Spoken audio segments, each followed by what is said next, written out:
Melvin Matibag. 121,000. Kung ganun po nakalagay, background, investigation, and verification, ang i-verify po yung background. Ibig sabihin yung identity. But we are ready to prove that one of them had been working with Zaldico for 9 years. If you want to dwell further, send us the proper subpoena so that we can also bring the affidavit. If you want to question him one-on-one, that's already custodial interrogation in anything but name. Huwag na tayong maglukuhan, Panyero. He's here now. You ask him. Tapos. Yung ginawa nila sa akin, personal yun sa akin. So, bilang isang politician, natural na ganun ang gagawin sa iyo. So, wala lang yan sa akin. Pero ang ginawa nila sa bayan, yung corruption at yung abuso nila, hindi yan personal sa akin. So, hindi natin yan palalampasin. Dadagan ang News Update. Alright, nagwawali ko tayo. Welcome back dito sa ating munting bahay, Danagan Balita Reaction Video News Update. Sa mga followers natin sa Facebook, mga kabitaan, follow nyo po, like and share.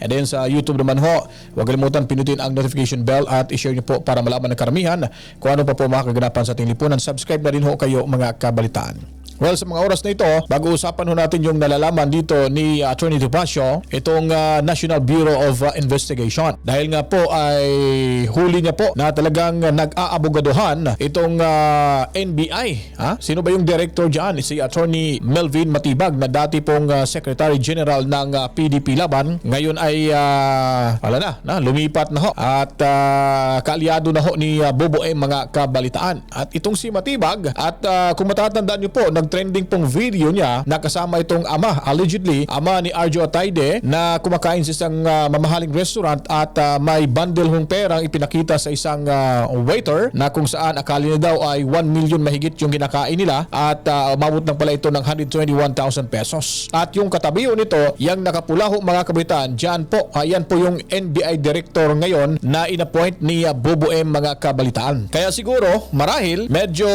parang hindi ho sila makadirekta sa punto ho nila dahil sa tingin ho natin nagkakaroon na rin ho ng cover up ho sa usaping nakawan na kung saan ay sinasabi hong may kaugnayan ho ito sa ating Pangulong Bobo M, mga kabalitaan. At yung mga kasamahan sa ehekutibo, lalo na dyan sa Kamara and then sa Senado, itong si Soto, mga kabalitaan. So parang ginigipit na rin ho nila itong 18 o 18 bayaning Marines na nakakaalam ho sa kalakarang nakawan sa pera ni Juan na ito'y naging kumbaga naging amo pa nila si Zaldico, mga kabalitaan. So bago natin ipapakita ho yan, at ito namang si Sara Duterte ay talagang papanagutin niya po yung mga kawatang politiko sa ating bansa. Hindi niya po ito pinipersonal sapagkat ito ay apektado ang ating bayan. Kumbaga sinamantala ho nilang pagkakataon na para ho gahasain ang ating inang bayan sa pamamagitan ho ng kanilang pagnanakaw. At itong si Sara Duterte,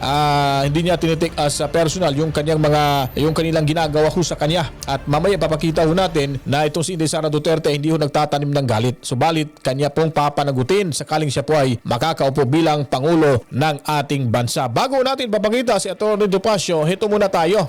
Itong nag-trending na ho dati. Yang nakapulang yan, mga kabitaan, kung makikita nyo, yan ay hindi pa ho siya hindi pa ho siya director ho ng NBI. Parang sa panahon ito, parang sumisip-sip pa, nagpapa-epal pa, nagpapasip-sip pa kay Bobo M at sa mga kasamahan nito sa Kongreso. Siguro dahil malakas ho ang grupo ni Bobo M sa Kongreso, ay baka nakatulong ho yung kanyang mga kasamahan dyan para iluklok ho ito na magiging NBI director ho sa kasulukuyan. Yan po si Attorney Melvin Matibag, mga kabalitan. Ito, panoorin ho natin yung kanyang ginawang stepping stone para makapasok ho sa NBI. Bilis na yung agad ah! Hindi, kanina pa hiningi eh. Kano? Yan si Melvin Matibag. 121,000. 121,000! Ito yata yung sinasabi nilang ama ni Arjo Atayde. I'm not sure, pero allegedly, hindi ko sinasabing siya, pero merong mga kumakalat sa social media. Nagpapakita ng bundle na pera. Ulang? Akala ko Yabang talaga, no? Ang kakapal ng pagmumukha ng mga hinampak na ito, mga kabitan. Akala. Yan kasi, pag hindi mo kasi pinaghihirapan yung pera, ay basta-basta mo nalang gagastusin mo yan. Kasi nga, may paparating pa, may pumapasok pa.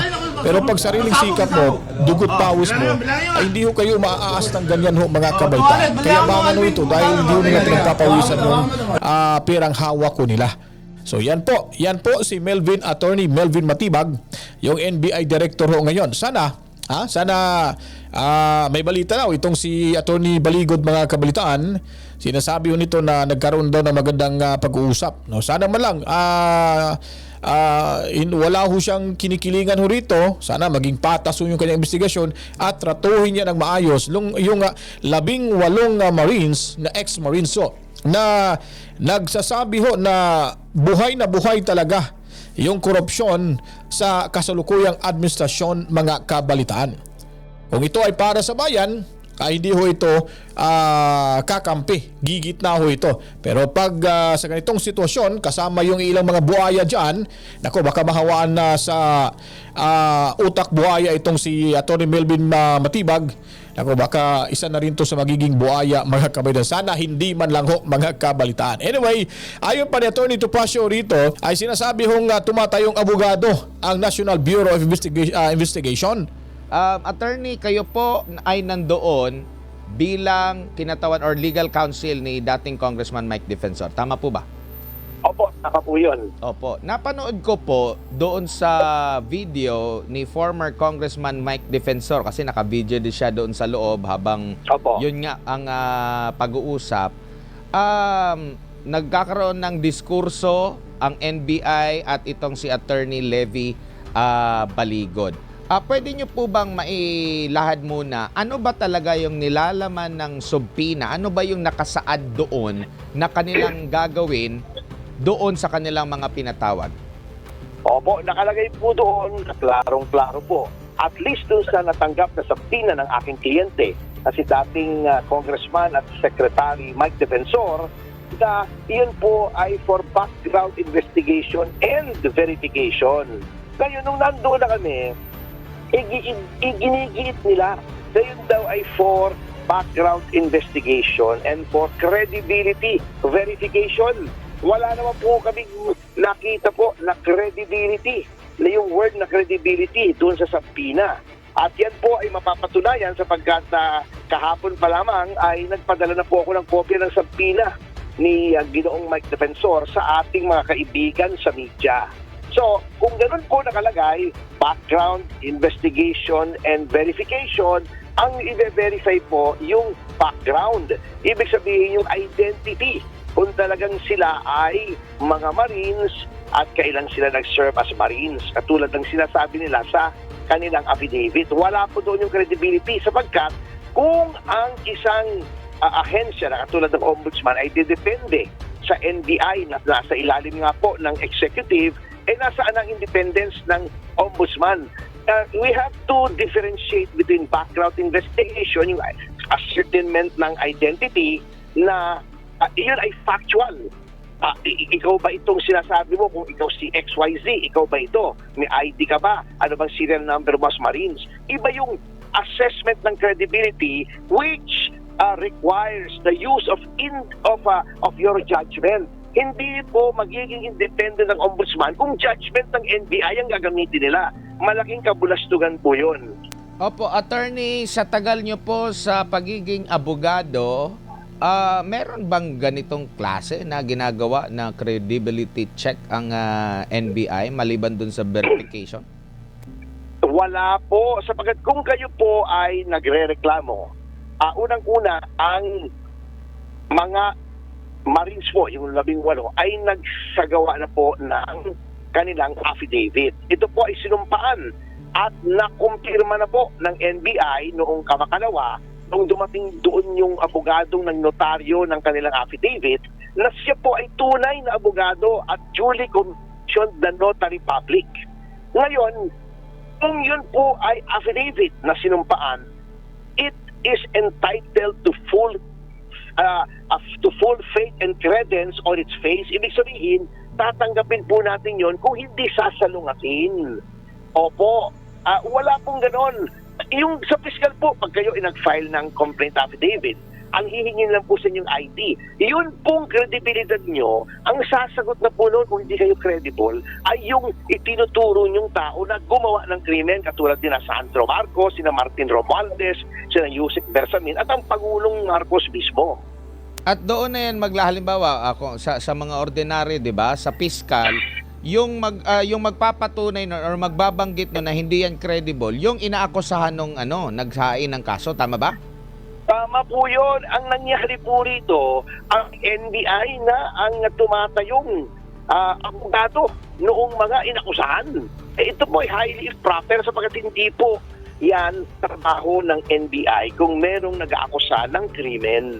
Ang trabaho po nila, bagamat po nasa Ombudsman Act that the Ombudsman may enlist the aid, may request the aid of any agency sa pagtupad ng kanyang mandato bilang independent na investigative body, it only pertains to factual matters. Halimbawa, pagkuha ng mga dokumento, pag-testing ng mga, halimbawa, mga substances o ng forgery o pag-trace ng mga bank accounts o yung paper trail, pero hindi po yung magdedetermine ka using your discretion as to whether or not a witness is credible or not. Malaking kalokohan po yun. So okay guys, so ito po yung nangyari doon sa actual ho ng pagkikita-kita ho nila sa office ng NBI. Kaharap yung isang undersecretary, itong si Attorney Topacio, si Attorney Baligod at si former Congressman Mike Defensor. So nagkaroon ho ng diskusyon dahil sinuplak ho dito ni Baligod at ni Attorney Topacio mga kabalitaan. So ito po yung actual ng kanilang diskusyon sa loob ng tanggapan ho ng NBI. Ang worry namin is your authority as deputy of the ombudsman. Right? Nasa inyo. But if you want to dwell beyond the identity of the affiants, then let us know. Diba? Because if you want to interrogate them with respect to their affidavit, I am only the single lawyer for the 18, and you will now dwell on their constitutional right to be assisted by counsel of their choice. But just to be clear, no, they are not suspected of committing any offense. No? So hindi po ito custodial investigation. Let me repeat that this is not a custodial investigation. But it's the same. If you want to be present when your clients are interviewed, you are more than welcome to do so. Yes, because that is the source of our confusion, sir. No? Because no less than the head of your office is ubiquitous in media, already saying that 4 of the people are not in fact Marines, 8 of them were not in fact employed by Saldico, and he even said a lot more.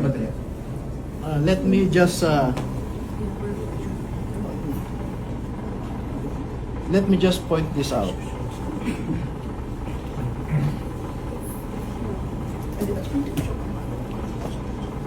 Okay, these are the pervasive assertions of the NBI director. 14 Marines, there are only 14 Marines. The rest are not. That's his allegation already. And he is citing intelligence information given to him. He also said there was a general belonging to class 75 of PMA who recruited this 18, and they were only employed for 2 years. But we are ready to prove that one of them had been working with Zaldico for 9 years, a lot of them for 7 years, 5 years, 3 years, no? And then he even implied something venal or something corrupt on this 18. He said, these 18 have executed their affidavit because of economic reasons. Na wala daw silang trabaho at wala silang kita, hirap sa buhay. Next, may sinabi pa siya na we verified the flight detail of airtaxi.ph, and according to the certification given to us, there was no flight to Ilocos Norte between 2023 to 2025. But the affidavit says it was in 2022. Why did he skip the 2022?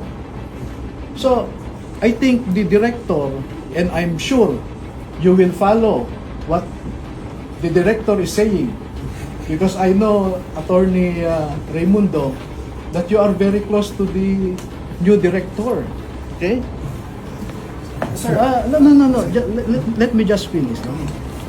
So my concern as a party involved here is that you subpoenaed us to ascertain the identity of the 18. Now you are telling us you want to go beyond the identity of the affiants. So, under what authority are you trying to do that? Because you are limited by the deputation by the Ombudsman. And if you want to get into the details, the Ombudsman already sent me a letter requiring us to perform a positive act of supplying additional information, etc., etc. So, my worry now is Ombudsman will conduct a factual investigation. NBI will also conduct its own factual investigation that is beyond the deputation of Ombudsman. And you know that the law fronts on two agencies investigating the same factual issue because of the danger of two agencies coming out with different results. That is what the law prohibits. So that's why, with due respect, sir, Attorney Raimundo and ma'am, no? Let us limit our exercise now to conform with your subpoena. But if you want to dwell further, send us the proper subpoena so that we can also bring the affidavit, the pictures or videos attached to that affidavit, and some other evidence that you may require. But for now, I'm afraid that we cannot provide any answer to you that is beyond the identity of the 18. Thank you po. Thank you. are you finished? Kasi let me just, respond briefly, Ma'am, may I just make a manifestation so you can respond to both of us Okay. at the same time? Go ahead. Attorney Raimundo, we are here lest anyone think that we have something to hide. That's why we are refusing. Let me give you the context. We are here out of respect to the National Bureau of Investigation as an institution. Thank you, sir. Nanggaling din po ako rito, the NBI is composed of men and women of high professionalism, integrity, and probity. However, due to political appointments at the very top, nawe-weaponize at nami-misemploy ang powers ng NBI, which is a highly revered institution. Ngayon ko lang nalaman kay Attorney Baligod na meron na palang subpoena o letter na inaanyayahan itong 18 na imbestigahan doon. This reinforces my belief na itong subpoena na ito at yung subpoena roon, dala-dalawa. Kayo, deputize sila, yung main source of the power. I intended to harass and intimidate not only the 18 but my client and the other persons involved here as well. The fact that you are even telling us that they are going to be interrogated one by one in a room is already abuse, because the limits of your power are only within the four corners of your deputization, as Attorney Levy correctly stated, ascertain the background. Now, if you want to ask my client here about his background, and I believe his background is fairly well known, you ask him now. We will not consent to any one-on-one. That those are tactics that everyone knows are intended to intimidate and scare witnesses. We will not consent to that, custodial interrogation or not, because if you want to question him one-on-one, that's already custodial interrogation in anything but name. Huwag na tayong maglukuhan, Panyero. Tinatakot nyo lang kami. May question kayo. You're here. We are na. He's here now. You ask him. Tapos. So ayun po, parang nanlaki yung mga mata ng ilang mga kawani dyan, mga kabaitan, dahil nga po sa diretsahang tinapato sila, sinuplak ko sila dito ni Attorney Topacio, mga kabalitaan. Klarong-klaro naman ho, no? Sa, maski ako nga, yung observation ko dito, ba't ba kailangan pang itulak yung ating mga 18 Marines na pumasok ko sa butas ng karayom? Napakasimple naman ho, mga kabalitaan, na yung kanilang inihingi sa sampina ho ay to identify those individuals, itong 18 Marines, kung sila po ba ay credible o hindi. Ganun lamang ho. Kasi pag lumagpas na ho sila sa kanilang gawing katanungan na hindi naman ho angkop sa mga ipinadalang sampina ho, ayun po talaga abuse of authority na ho yan, mga kabalitaan. Yun po, tama ho dito si Atty. Topacio at si Atty. Baligod, dahil sabi niya, kung nais nyo pang imbitahan or kakausapin itong mga kliyente namin, itong kliyente ko, magbigay na rin ho kayo ng panibagong sampina na tumutukoy sa gusto nyong gawin. Kasi itong pagharap namin ay, ito po ay patungkol sa sampina na pagpapakilala ho sa kredibilidad ng aking mga kliyente. O, ganun po ho yun, mga uhuging vlogger ni Bubo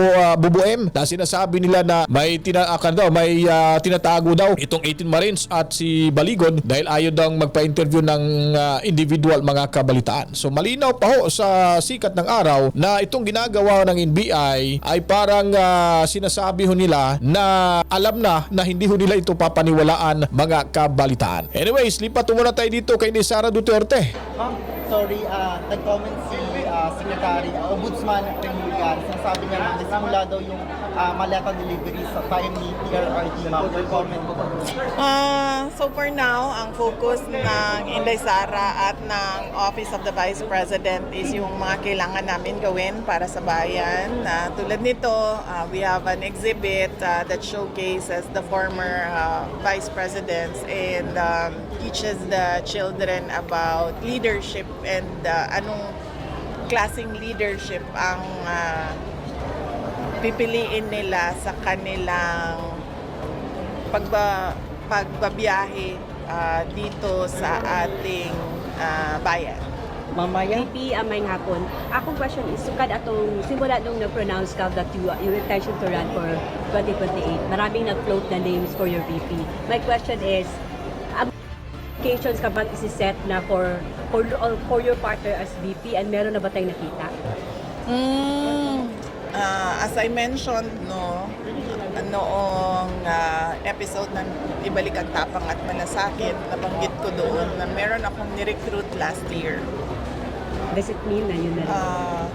But hindi pa siya nag-decide kung tatakbo siya for Vice President or hindi. So, antayin na lang natin yung desisyon niya. Huwag na lang natin siya guluhin. Huwag na natin siya pangalanan kasi baka atakihin siya, sisirain yung pangalan niya. So, pabayaan natin siya mag-desisyon. Ma'am Ruth, ma'am? Vice, may lumabas na Tagueres survey. Tumaas yung preference ng vote niyo from 43 to 48%. Any comment on that? Well, lagi naman sa lahat ng surveys nagpapasalamat ako sa patuloy na tiwala at paniniwala ng kababayan natin sa akin at sa aking mga kasamahan sa Office of the Vice President. Last question, Bril, go ahead. Ito, Naman siya. Mamana ka? Wala pa mo. Right. Isa ko ba? Katong Monday na yung deadline ng submission nung sa impeachment. Sa Tarjit? Yung comment mo, ma'am, after the sufficient is substance. Ayun. 10 days, ma'am, on Monday daw po. Nakapag-send po ba kayo ng response? Ayun.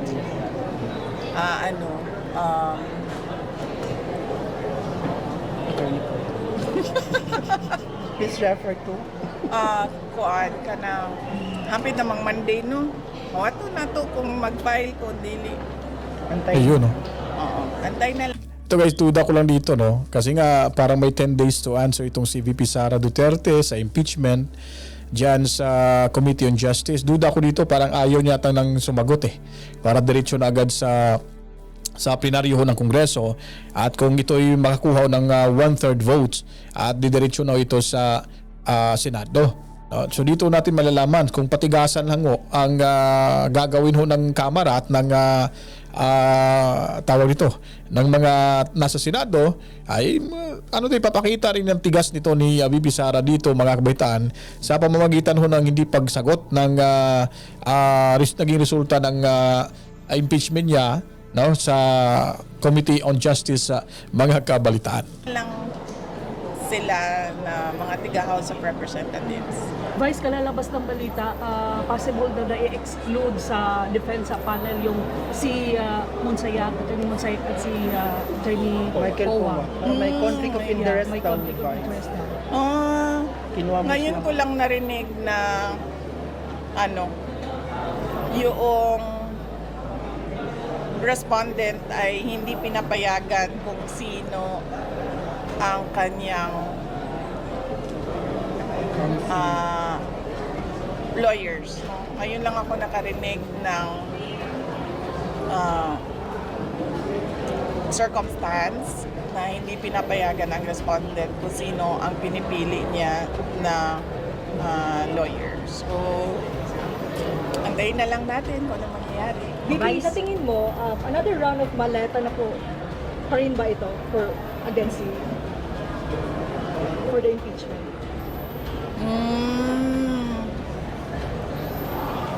Antayin natin. Tapos kunan natin ang picture.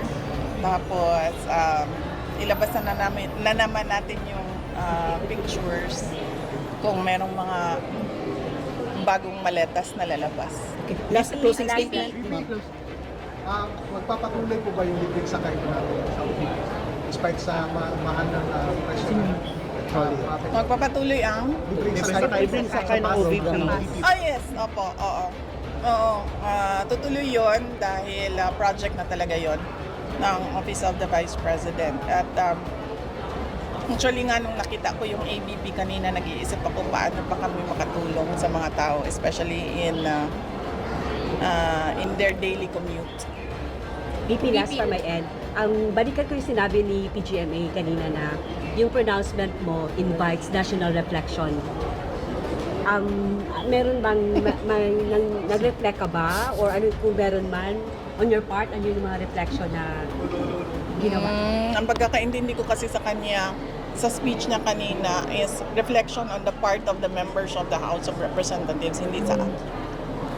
VP, sa lahat ng mga nangyayari, VP, how are you holding up? Oh, I'm okay. Thank you. How are you holding up? How are you move on daw? Paano mag-move on? Kuan siguro, prayers and meditation. Ay nga na. Malapit na yung birthday ni PRD. Ano yung mga plans mo sa event. Oh, andito ako kasi it's a araw ng Davao Parade. So, nandito ako sa Davao City Mag-join sa ka ng parade. birthday ni join PRD. the activities? Yes, as usual. VP, si Attorney Guanzon nag-pronounce na tatakbong senator. May mga lumalapit na ba sa'yo na magpa-line up for your senatorial slate sa 2028? Meron. So how are you considering them, Vice? Allergic ako sa mga politiko ngayon. So, i-consider lang nila ako. So mga ilan sila VP na lumapit, including Attorney Guanzon? 4 na.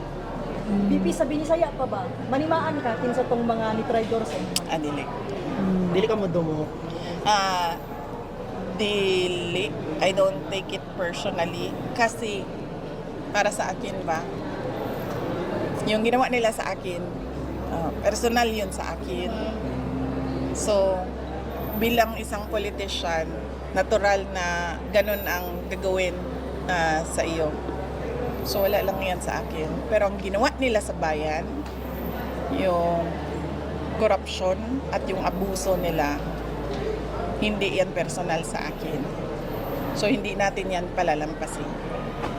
Ayun po mga kabaitaan. So talagang ang dami ho talagang matatakot ho dito kasi alam na ho nila na itong si Sara Duterte kahit simulat sa pool pa naman o hanggang ngayon namumuna pa rin ho sa survey at ang sigaw ho ng karamihang mamamayang Pilipino na kailangan na makabalik ang mga Duterte sa Malacanang at ibalik ang tapang at malasakit para sa ating bayan para makamtan muli ang kaginhawaan at totoong pagbabago at totoong bagong Pilipinas mga kabalitaan. Kaya kung nagustuhan niyo po ang ating video presentation, huwag kalimutan po, suportahan niyo po lagi yung ating munting bahay, follow, like, and share sa Facebook at subscribe button po at ang notification bell. Pindutin niyo lang po yan para lagi kayo updated sa mga ganapan sa ating lipunan. Kita-kits tayo sa ating pagbabalik. To God be the glory. Mwah, mwah, chup, chup. Peace out.